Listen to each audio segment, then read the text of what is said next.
기도하겠습니다. 거룩하신 아버지 하나님 감사합니다. 오늘도 복된 날 허락하시고 우리를 사랑하사 생명의 말씀 앞으로 인도하신 하나님 감사합니다. 이 시간 성령님께서 함께해 주셔서 예배드리는 모든 심령들이 은혜가 충만하도록 역사하여 주시옵소서. 성령님께서 기름 부어 주셔서 말씀을 선포하는 자나 듣는 자 동일한 은혜 가운데 하나님께 영광을 돌리게 하옵소서. 아버지 하나님께 무한한 감사와 찬양과 영광을 올려드리며 예수님의 이름으로 감사하며 기도드리옵나이다. 아멘. 오늘은 진리가 참 제자를 자유케 하리라는 제목으로 말씀을 나누도록 하겠습니다. 내용은 요한복음 8장 1절에서 59절까지의 내용들입니다. 이번 시간은 요한복음 8장에 대해 말씀드리겠는데 이 말씀은 기독교의 교리 중에서 가장 중요한 교리 중 하나입니다. 이 말씀은 1절에서 59절까지 있는데 그 중에 중요한 두 구절을 우리가 읽도록 하겠습니다. 요한복음 8장 31절로 32절을 보겠습니다. 그러므로 예수께서 자기를 믿는 유대인들에게 이르시되 너희가 내 말에 거하면 참으로 내 제자가 되고 진리를 알지니 진리가 너희를 자유롭게 하리라. 아멘. 여기서 말씀하는 건 자기를 믿는 유대인들이죠. 유대인들 중에 요한복음 1장에서 7장까지 말씀하실 때 예수님을 믿었던 유대인들입니다. 내 말에 거하면이라는 말씀은 조건부죠. 예수님의 말씀에 거하게 되면 이런 조건부입니다. 그렇게 되면 참 제자가 된다라는 거예요. 그리고 진리를 알지니라는 여기 진리가 누굽니까? 예수님이시죠. 예수님의 말씀이 진리니까 너희를 자유롭게 하리라 하셨어요. 이 말씀을 전하기 위하여 요한복음 8장 전체를 할애한 것입니다. 8장 전체가 언뜻 보기에는 이야기의 나열이지만 그 안에 많은 비밀의 말씀들이 숨겨져 있습니다. 요한복음 8장 1절에서 5절 말씀을 봅니다. 예수는 감람산으로 가시니라. 아침에 다시 성전으로 들어오시니 백성이 다 나아오는지라 앉으사 그들을 가르치시더니 서기관들과 바리새인들이 음행 중에 잡힌 여자를 끌고 와서 가운데 세우고 예수께 말하되 선생이여 이 여자가 간음하다가 현장에서 잡혔나이다. 모세는 율법에 이러한 여자를 돌로 치라 명하였거니와 선생은 어떻게 말하겠나이까. 아멘. 지난 시간에는 초막절 이야기를 했습니다.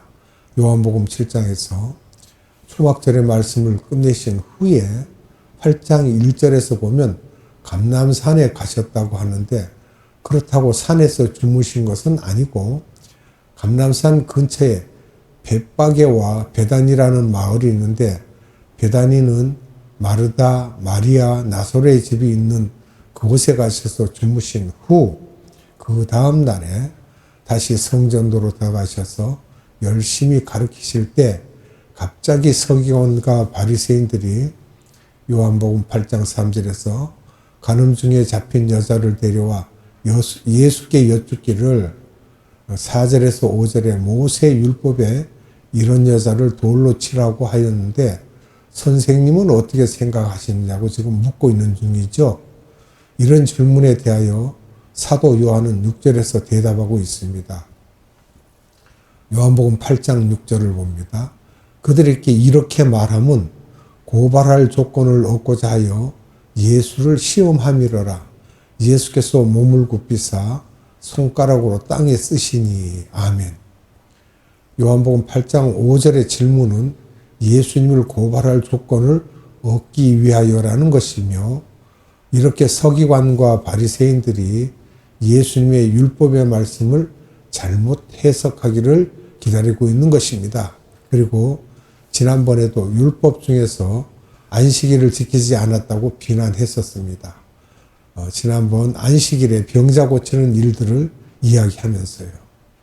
이들이 이렇게 질문할 때 땅에다 무엇인가 쓰고 계셨는데 이들이 계속 예수님께 질문하는 장면이 나옵니다. 요한복음 8장 7절로 9절입니다.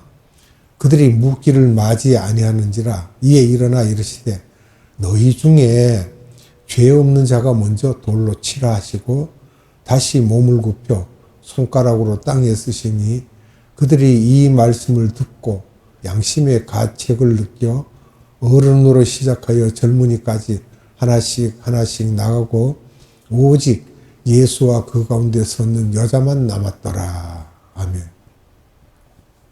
예수님의 대답하신 말씀이 너희 중에 죄 없는 자가 먼저 이 여자를 돌로 치라고 하셨죠. 그러신 후 다시 몸을 굽혀서 손가락으로 땅에 무엇인가를 또 쓰셨다고 합니다. 이때 서기관과 바리새인들의 반응을 보면 양심의 가책을 느껴 어른으로 시작하여 젊은이까지 하나씩 나갔다라고 하고 있습니다. 그러면 요한복음 8장 10절로 11절 말씀을 또 봅니다. 예수께서 일어나사 여자 외에 아무도 없는 것을 보시고 이르시되 여자여 너를 고발하던 그들이 어디 있느냐? 너를 정죄한 자가 없느냐? 대답하되 주여 없나이다. 예수께서 이르시되 나도 너를 정죄하지 않으니 가서 다시는 죄를 범하지 말라 하시니라. 아멘. 여자에게 예수님이 질문을 하십니다. 너를 고발하던 자들이 어디 있느냐? 정죄하던 자들이 이제 다 사라졌지 없어졌습니다. 예수께서 나도 너를 정죄하지 아니하노니 다시는 죄를 범치 말라고 그렇게 말씀을 하십니다. 간음한 여자를 돌로 치라고 하였던 구약의 규례는 성서 어디에 있습니까? 신명기에 있죠. 신명기 22장 23절로 24절입니다. 말씀을 봅니다. 처녀인 여자가 남자와 약혼한 후에 어떤 남자가 그를 성읍 중에서 만나 동침하면 너희는 그들을 둘 다 성읍 문으로 끌어내고 그들을 돌로 쳐 죽일 것이니 그 처녀는 성 안에 있으면서도 소리 지르지 아니하였으므로 그 남자는 그 이웃의 아내를 욕보였음이라. 너는 이같이 하여 너희 가운데서 악을 제할지니라. 자, 여자가 약혼한 남자 몰래 다른 남자와 통간을 하면 그 통간한 여자와 남자를 둘 다 성읍에서 끌어내어 돌로 쳐서 죽이라고 하십니다. 이렇게 성범죄로 인하여 돌로 쳐서 죽이라 하는 말씀은 신명기 22장 외에 다른 성서에는 없습니다. 죽여라 하는 말은 있지만 돌로 치라는 말씀은 없습니다. 이것을 배경으로 하여 여호와가 구약의 율례를 쫓는데 그 여호와는 예수님이시며 이 율례를 주신 분이십니다. 예수님께서 머리를 굽혀 2번 땅에 쓰신 내용은 무엇일까요? 우리가 이걸 좀 생각해 보아야 될 것 같습니다. 첫 번째, 이 여자가 너희들이 보기에 약혼한 처녀냐? 그러면 함께 간통한 남자는 어디에 있느냐? 왜냐하면 서기관과 바리새인들이 돌로 쳐서 죽이려 하였기 때문입니다. 그렇다면 이 여자만 돌로 치는 것이 아니라 신명기 22장 23절로 24절의 말씀대로라면 그 남자도 함께 돌로 쳐야 하며 그런데 이 여자가 약혼한 처녀가 아니면 돌로 치면 안 되는 것입니다. 둘째는 땅에 신명기 22장 23절로 24절이라고 쓰지 않으셨을까 생각합니다.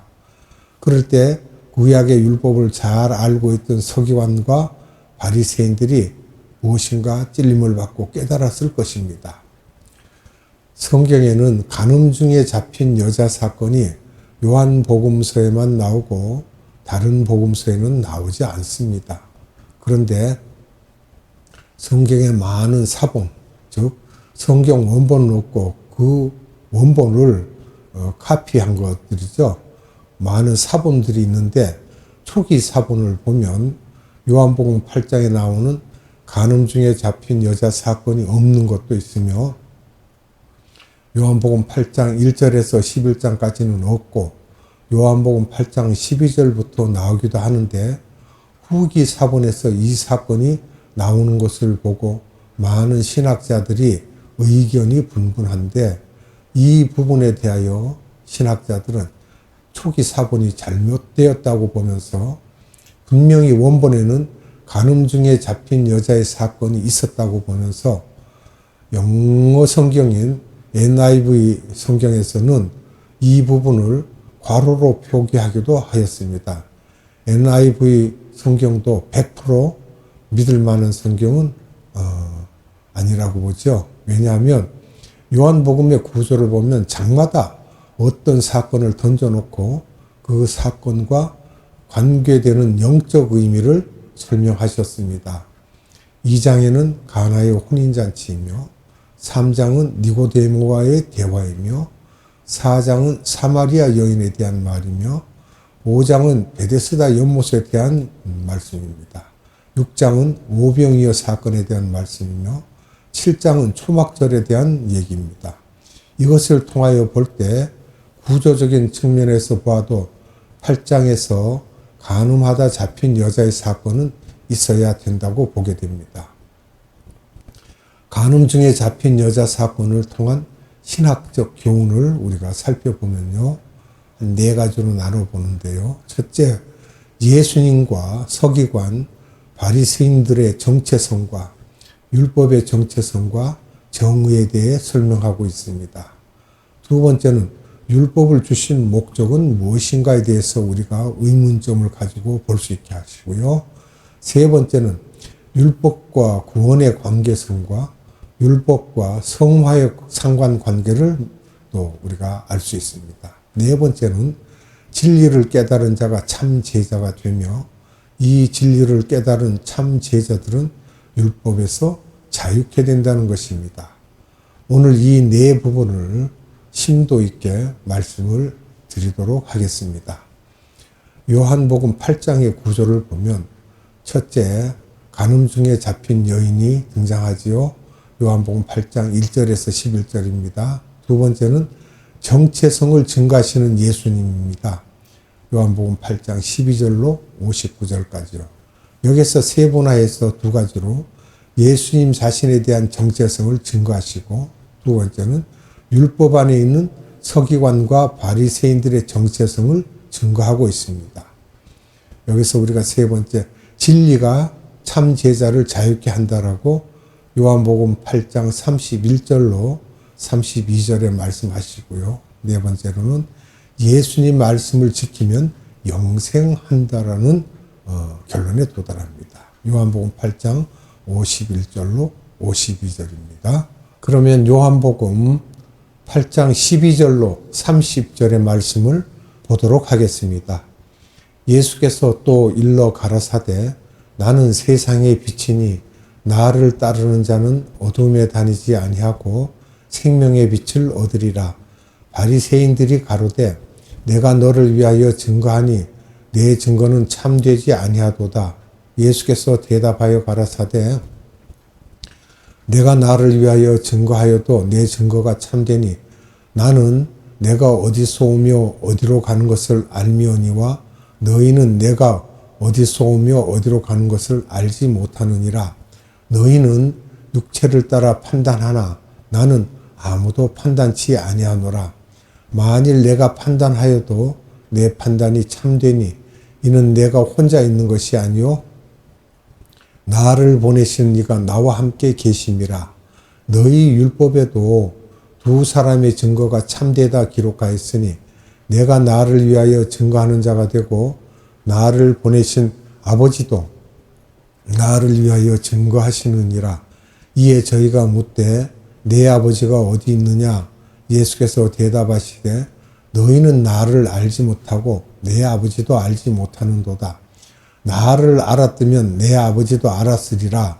이 말씀은 성전에서 가르치실 때 연복궤 앞에서 하셨으나 잡는 사람이 없으니 이는 그의 때가 아직 이르지 아니하였음이로라. 아멘. 21절에서 30절까지 봅니다. 다시 이르시되 내가 가리니 너희가 나를 찾다가 너희 죄 가운데서 죽겠고 나의 가는 곳에는 너희가 오지 못하리라. 유대인들이 가로되 저가 나의 가는 곳에는 너희가 오지 못하리라 하니 저가 자결하려는가? 예수께서 가라사대 너희는 아래에서 났고 나는 위에서 났으며 너희는 이 세상에 속하였고 나는 이 세상에 속하지 아니하였느니라. 이러므로 내가 너희에게 말하기를 너희가 너희 죄 가운데서 죽으리라 하였노라. 너희가 만일 내가 그인 줄 믿지 아니하면 너희 죄 가운데서 죽으리라.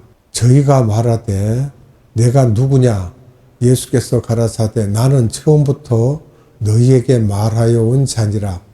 내가 너희를 대하여 말하고 판단할 것이 많으나 나를 보내신 이가 참되심에 내가 그에게 들은 그것을 세상에게 말하노라 하시되 저희는 아버지를 가리켜 말씀하신 줄을 깨닫지 못하더라. 이에 예수께서 가라사대 너희는 인자를 든 후에 내가 그인 줄을 알고 또 내가 스스로 아무것도 하지 아니하고 오직 아버지께서 가르치신 대로 이런 것을 말하는 줄도 알리라.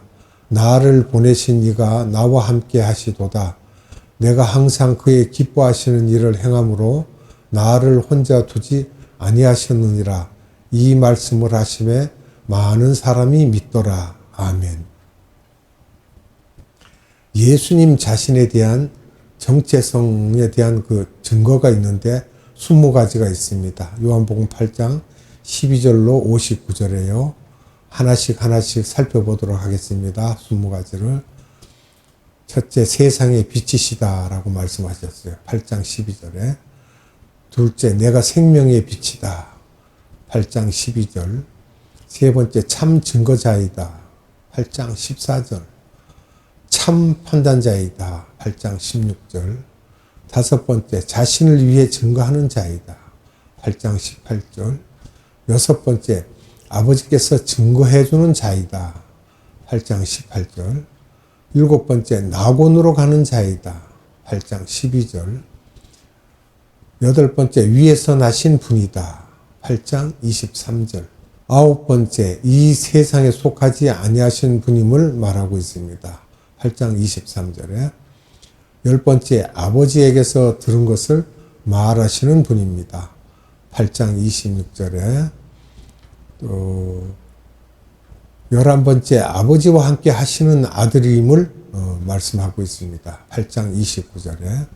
12번째, 본인은 인자라고 하시죠. 하늘에서 내려온 인자라는 것을 말씀하십니다. 8장 28절에요. 13번째, 아버지의 기뻐하시는 일을 행하신 분이라고 말씀하고 있습니다. 14번째, 진리를 말씀하시는 분이죠. 8장 45절에. 그리고 또 15번째는 아버지를 공경하며라고 하셨어요. 16번째는 아버지의 영광을 구하는 그런 분이십니다. 자기 자신을 세우기보다는요. 여기는 요한복음 8장 49절로 50절입니다. 17번째는 영생케 하시는 분입니다. 8장 51절로 52절이고요. 18번째는 아브라함보다 크신 분이심을 나타내고 있습니다. 8장 53절에. 19번째는 2000년 전에 아브라함을 방문했던 분이라는 것을 말씀하고 있어요. 요한복음 8장 56절에. 20번째는 아브라함이 태어나기 이전부터 계셨던 분임을 말씀하고 있습니다. 8장 23절에요. 그리고 그 다음에는 서기관과 바리새인들의 정체성에 대해서 15가지로 말씀을 이렇게 우리가 살펴볼 수 있습니다. 첫째, 어둠에 다니는 자들이라고 말하죠. 8장 12절에. 두 번째로는 생명의 빛을 얻지 못한 자들이라고 말씀하십니다. 역시 8장 12절에. 세 번째는 세상의 빛을 따르지 않는 자들이라고 말씀하셔요. 역시 8장 12절에. 네 번째는 예수님이 참 증거자 되심을 알지 못하는 자들이라고 말씀하십니다. 요한복음 8장 13절로 14절입니다. 다섯 번째, 육체를 따라 판단하는 자들이라고 말하고 있습니다. 요한복음 8장 15절에요. 여섯 번째, 예수님과 아버지를 모르는 자들이라고 말씀하십니다. 요한복음 8장 19절 또 27절에요. 일곱 번째, 죄 가운데서 죽을 자들이라고 말씀하십니다. 요한복음 8장 21절 24절에. 여덟 번째로는 낙원에 오지 못할 자들이라고 말씀하십니다. 요한복음 8장 21절 35절에. 아홉 번째, 아래에서 난 자들이다 라고 말씀하십니다. 요한복음 8장 23절이요. 열 번째는 이 세상에 속한 자들임을 말하고 있습니다.